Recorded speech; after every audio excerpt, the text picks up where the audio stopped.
Hi, very glad to see you on the channel. Before you start listening to the story, write in the comments whether you like the voice on the video.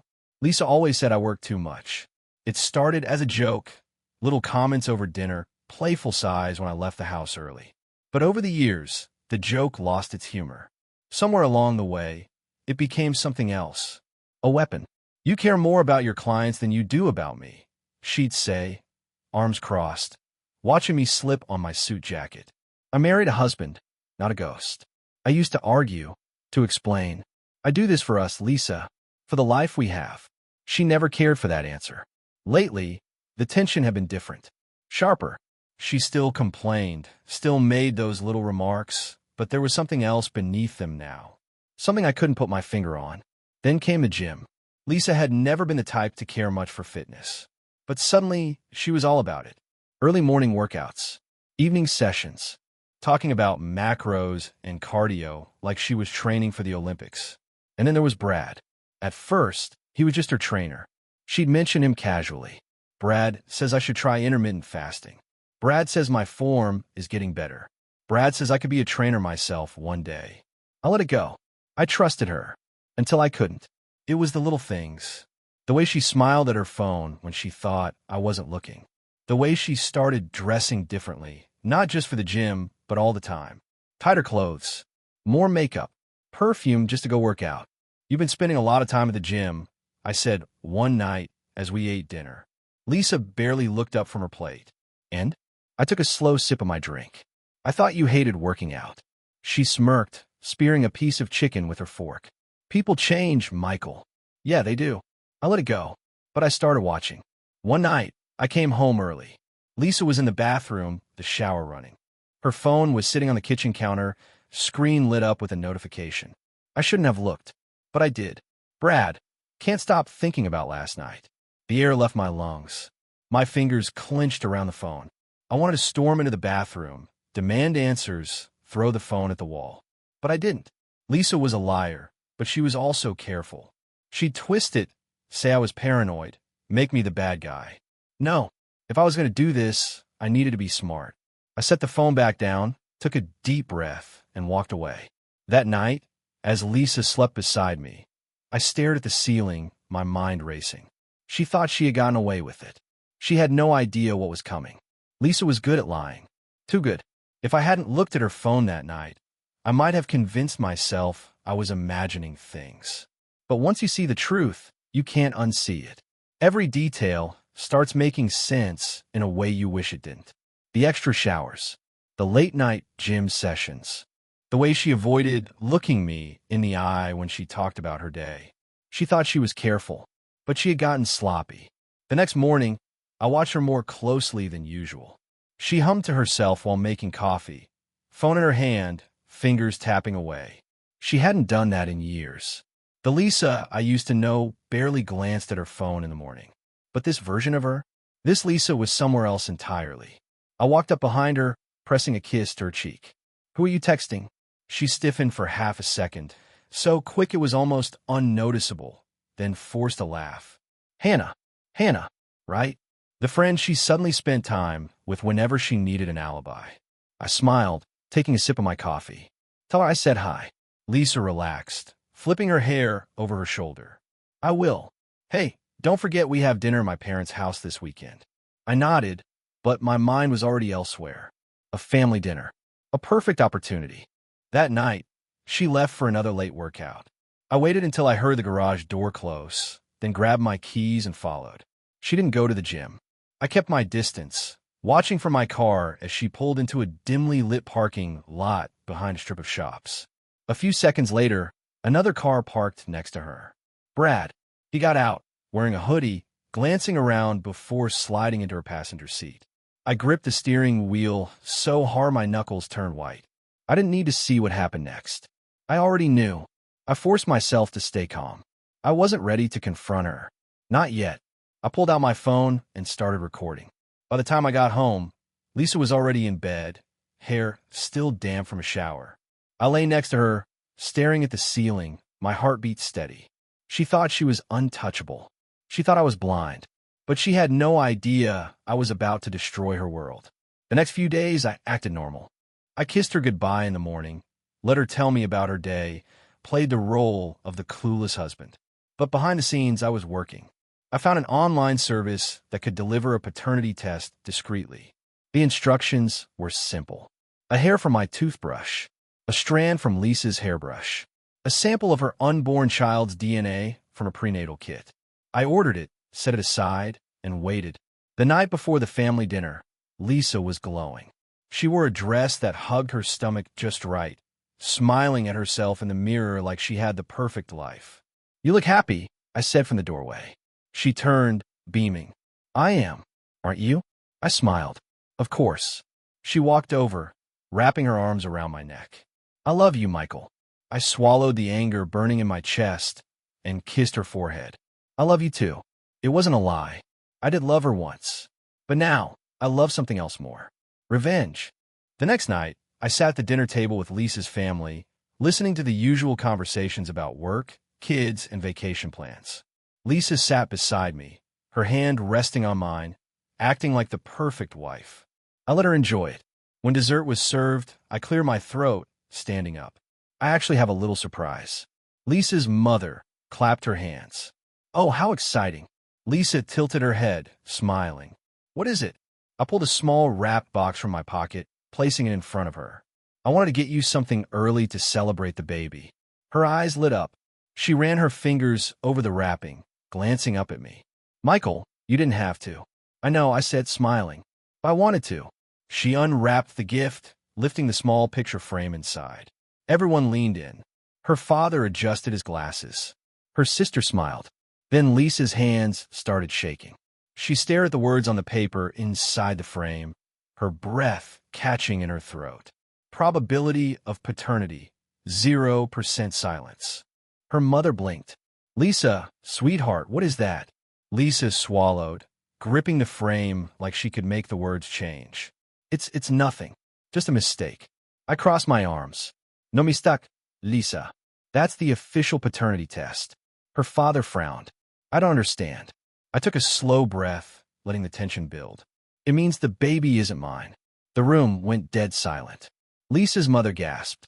Her sister's jaw dropped. Lisa's hands trembled so badly that the frame slipped from her fingers, landing on the table with a soft thud. She turned to me, eyes wide, desperate.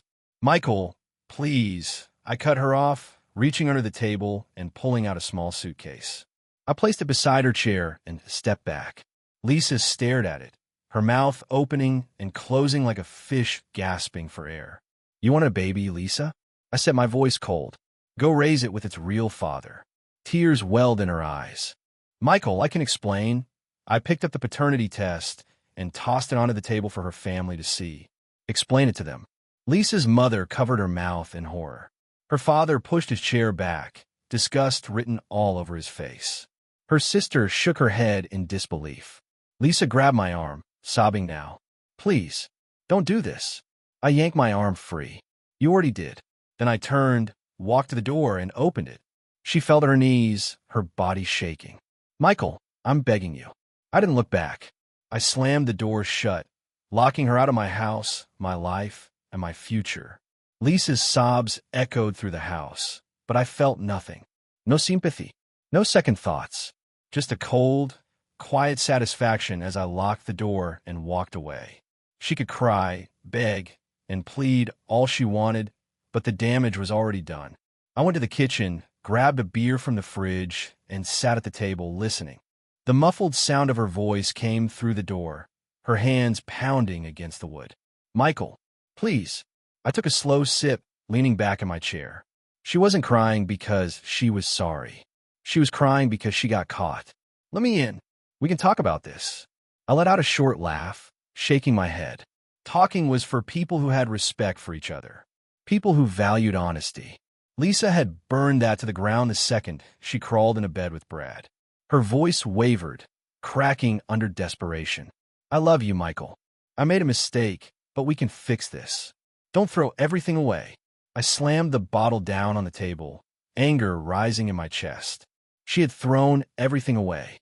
She had been the one lying, sneaking around, playing the perfect wife while carrying another man's child. And now, She had the audacity to act like I was the one ending things.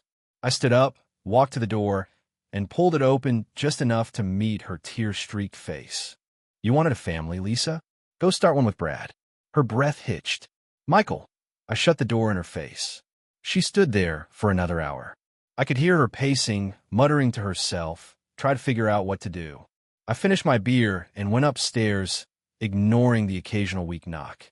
Eventually, she stopped. By the time I woke up, she was gone. I checked the security cameras. Lisa had spent half the night sitting on the front porch, staring at her phone, probably trying to figure out what to tell people. At some point, she must have realized there was no spinning this in her favor because, just before dawn, she finally left. Good. I called David, my lawyer, first thing in the morning. "You work fast," he said, sounding almost impressed. I smirked. She gave me enough time to prepare. David sighed. "All right, let's get things moving. You're filing on grounds of infidelity, obviously. Do you want to push for full financial control of assets?" "Absolutely. She's not getting a cent." "Do you have proof of marital funds being used on the affair?" I opened my laptop, pulling up the bank statements I'd already flagged. Dinners, hotels, a suspiciously high number of spa charges. "I've got receipts." David chuckled. "Then this is going to be a bloodbath." I leaned back, feeling lighter than I had in years. "That's the idea." By the afternoon, Lisa had started calling. I ignored the first 5. By the 6th, she switched to texting. "We need to talk." "Michael, please. I know you're angry, but let's be civil. You don't have to do this." I smirked. Civil? Now she wanted to be civil. I sent her a single text back. "My lawyer will be in touch."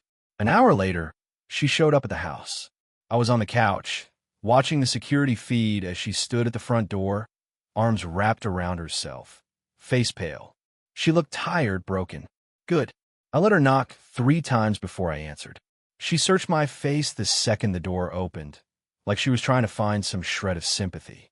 "Michael, can I please just come inside?" I crossed my arms. "Why?" Her voice cracked. "I don't have anywhere to go." I tilted my head. "Not my problem." Tears welled up in her eyes. "I messed up. I know I did. But we can fix this. We can go to therapy." I cut her off with a laugh. "Therapy? You think therapy is going to undo what you did?" "Lisa, you didn't just cheat. You lied to my face every single day. You carried another man's child and tried to pass it off as mine." She wiped at her face, shaking her head. "I thought it was yours." I scoffed. "That makes it worse. You were willing to roll the dice and let me raise another man's kid without ever telling me." Lisa swallowed hard, struggling to come up with a response. I stepped closer, lowering my voice. "Tell me something, Lisa. If the test had come back different, if the baby had been mine, would you have ever told me the truth?" She opened her mouth, hesitated. And that was my answer. I exhaled, shaking my head. "You disgust me." Her face crumbled. "Michael, please, I love you." I stared at her for a long moment. Then I leaned against the doorframe and said the words I knew would break her. "No, you don't. You love what I gave you. The house, the comfort, the stability. But me? You threw me away the second you spread your legs for Brad." Lisa flinched like I had slapped her. She let out a shaky breath, hands trembling. "You really hate me that much?" I shook my head. "No, I just don't care anymore." She sucked in a breath, blinking back tears. "So that's it?" I nodded. "That's it." Her lips trembled. "What am I supposed to do?" I gestured to the driveway. "Find Brad. Tell him he's going to be a dad. See how excited he is when he realizes he's stuck with you." Lisa let out a quiet sob, covering her mouth with her hand. I took a slow breath, stepping back inside. "Don't come back."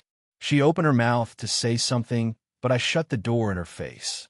I locked it, turned, and never looked back. Lisa was gone, but I wasn't finished. Not yet. She had spent months lying to my face, making me believe we were building a future together while she carried another man's child. She thought she could cry her way out of this, that I'd crumble and give her a second chance. But Lisa didn't realize one thing. When I decide something is over, it's over. The next morning, I met with David again. He sat across from me in his office, flipping through the divorce paperwork with the same calm efficiency he always had. "She's been trying to call me," he said, tapping the stack of documents. "Wants to work something out." I smirked. "Of course she does." David leaned back. I assume you don't want to negotiate? She gets nothing, I said, my voice firm. No house. No money. No sympathy. She can figure it out on her own. He nodded, checking a few more boxes. You have more than enough proof to file for infidelity. Plus, with the paternity test results, she won't be able to claim any child support from you. If she fights this, she's going to lose. I exhaled a slow, steady breath. Good. That night, Lisa called again. I didn't pick up. She texted. I ignored it. Then, just after midnight, she showed up at the house. I was in the kitchen when I heard the knocking. At first, it was soft, then more insistent. Then came the voice. Michael, please. Just talk to me. I sighed, setting down my drink. She wasn't going to stop. I opened the door, leaning against the frame. She looked terrible. Her hair was a mess, her face blotchy from crying, and she wasn't wearing her usual perfect makeup. It was like she had finally run out of ways to fake it. Go home, Lisa. She sniffled, shaking her head. I don't have a home. You kicked me out. I folded my arms. Not my problem. Her voice broke. I have nothing, Michael. Please, just let me stay until I figure things out. I scoffed. You had a plan for everything else. Figure this out, too. She wiped at her face, trying to compose herself. I made a mistake, but you're being cruel. I narrow my eyes. Cruel?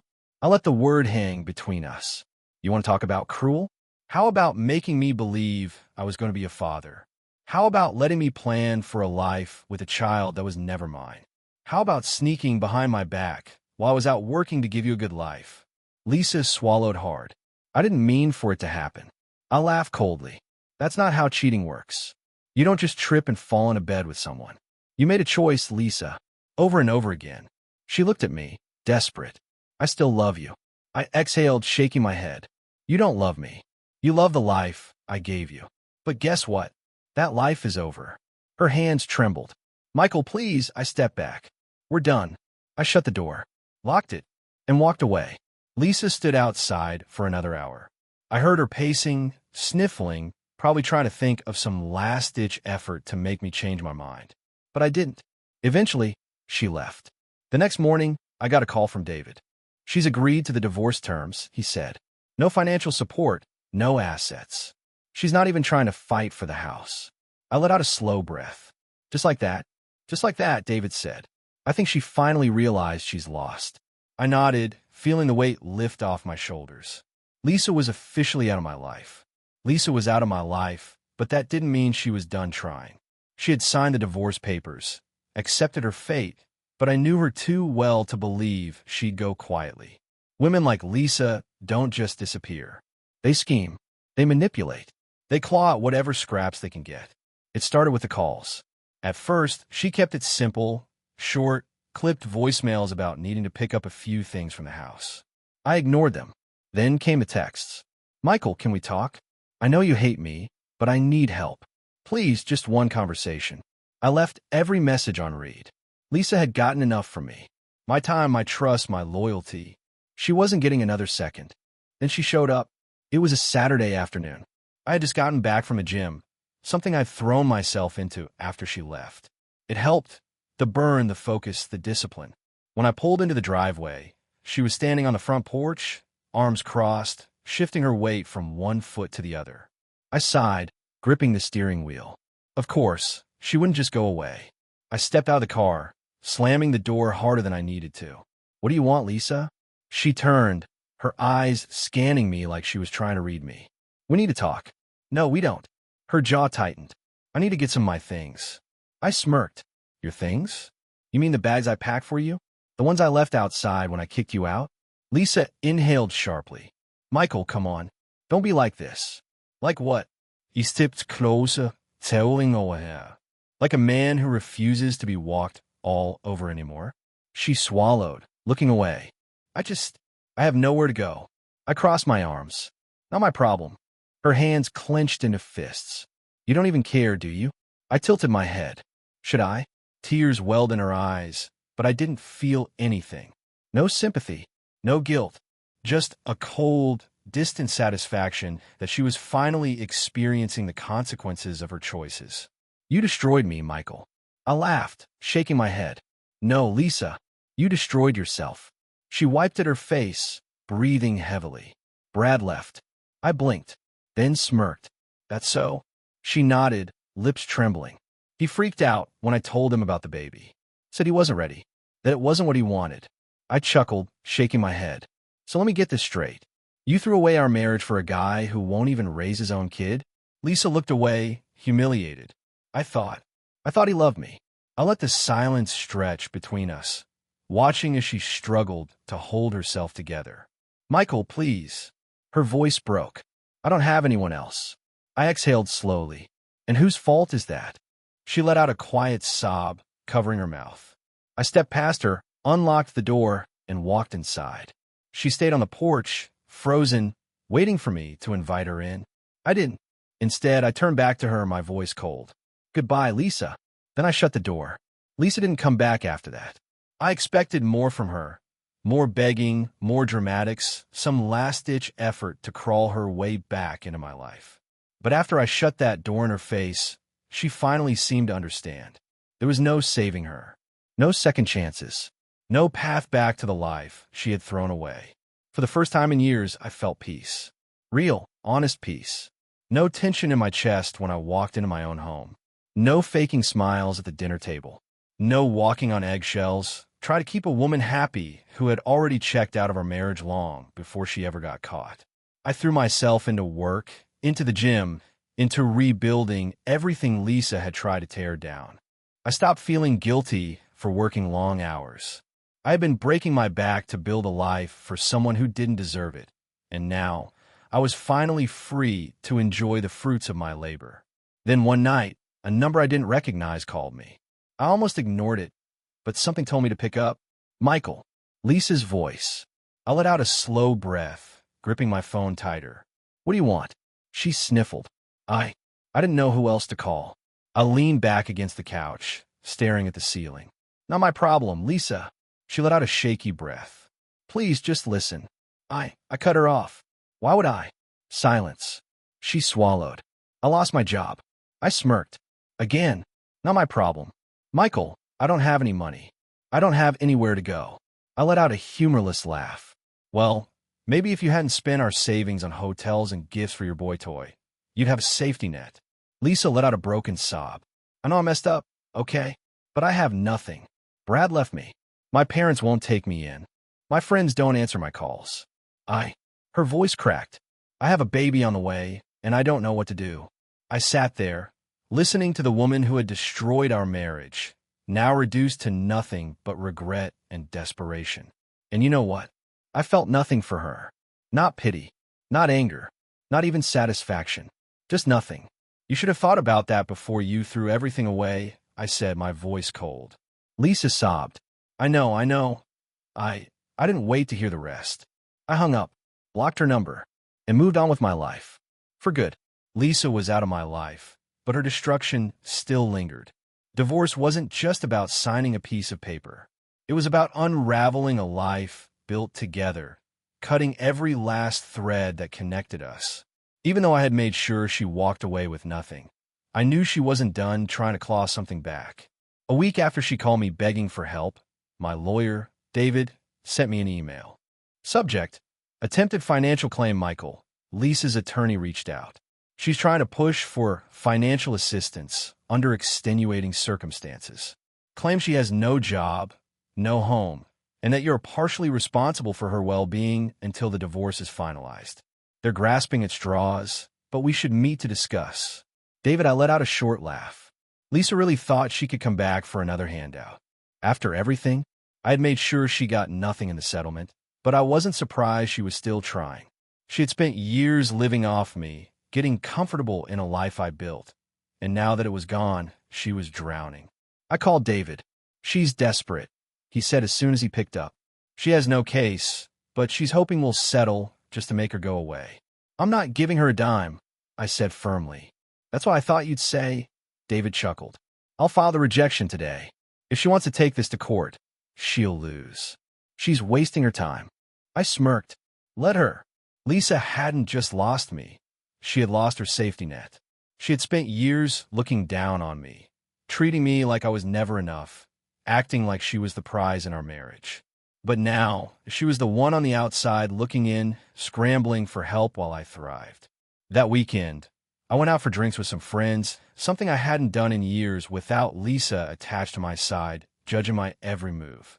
I was finally free to do whatever I wanted without a bitter wife texting me about how late I was staying out. Man, I gotta say, my friend Ryan clapped a hand on my shoulder. "You look good. Divorce suits you." I laughed. "That's because I dropped 130 pounds of dead weight." The guys laughed, raising their glasses. For the first time in years, I felt lighter. Then, as I turned back toward the bar, I saw her. Lisa. She was sitting alone at a booth in the corner, hunched over a drink, looking nothing like the woman I used to know. She was thinner, her once perfectly styled hair limp, dark circles under her eyes. She looked exhausted, and she was staring at me. For a moment, I considered walking over. Not to comfort her, just to let her know she could keep watching, but she wasn't part of my world anymore.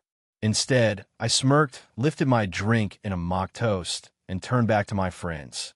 Lisa had made her bed. Now, she could lie in it. Lisa had once been the center of my world, but now she was nothing more than a fading memory.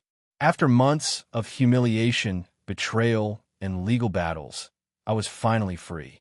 Free from the weight of a broken marriage. Free from the lies. Free to build a life that was mine and mine alone. The divorce was finalized 2 weeks after Lisa's pathetic attempt to claim financial support. David had shut her down so fast she didn't even bother fighting. She had no job, no savings, no home, and no Brad to run to. Meanwhile, I was rebuilding. I moved into a new apartment, a sleek, modern place overlooking the city. No memories of Lisa. No reminders of the life I had left behind. Just a fresh start. My work at the law firm had never been better. Without Lisa constantly nagging me about long hours, I had thrown myself into my career. Within months, I landed a major promotion, one that came with a hefty raise and the kind of status Lisa had always craved. Funny how, when I finally got it, she wasn't around to enjoy it. One evening, I was at the gym, finishing up a workout when Ryan walked over. "So," he smirked, leaning against the treadmill. "You gonna tell me who she is?" I wiped the sweat off my face with a towel. "Who?" Ryan laughed. "Come on, man. You've been in a good mood lately. Work's great, you're looking better than ever, and I saw you smiling at your phone earlier." "That's not a work email smile. That's a some woman is texting me smile." I shook my head, chuckling. "You've got an active imagination." Ryan grinned. "So you're not going to deny it?" I exhaled. "Her name's Olivia." Ryan's eyebrows shot up. "Olivia, huh? And how long has this been going on?" "A few weeks," I admitted. "Met her at a networking event. She's a corporate attorney. Smart, funny, actually has her life together." "And Lisa?" Ryan asked. I shrugged. "Haven't thought about her in weeks." And it was true. Lisa had faded into the background, her name nothing more than a footnote in my life story. Meanwhile, I was moving forward. Olivia was everything Lisa wasn't: driven, independent, and above all honest. She didn't need me to provide for her. She didn't expect me to sacrifice my success for her ego. We clicked effortlessly, and for the first time in a long time, I felt like I was with someone who saw me as an equal, not an accessory. A week later, I was at a cafe with Olivia when it happened. I saw Lisa. She was walking down the street, pushing a baby stroller. Alone. She looked different. Not just tired, defeated. Her clothes weren't the high-end brands she used to wear. Her hair was pulled back in a messy bun. There was no confidence in her stride, no smug superiority. Just a woman who had lost everything. She didn't see me. Or maybe she did and pretended not to. Either way, I didn't care. Olivia caught my gaze. "Someone you know?" I turned back to her, smiling. No one important. And for the first time since the divorce, I truly meant it. Thank you for listening to the end. I hope you enjoyed it very much. Don't forget to give a like and tell us in the comments what you would do in such a situation.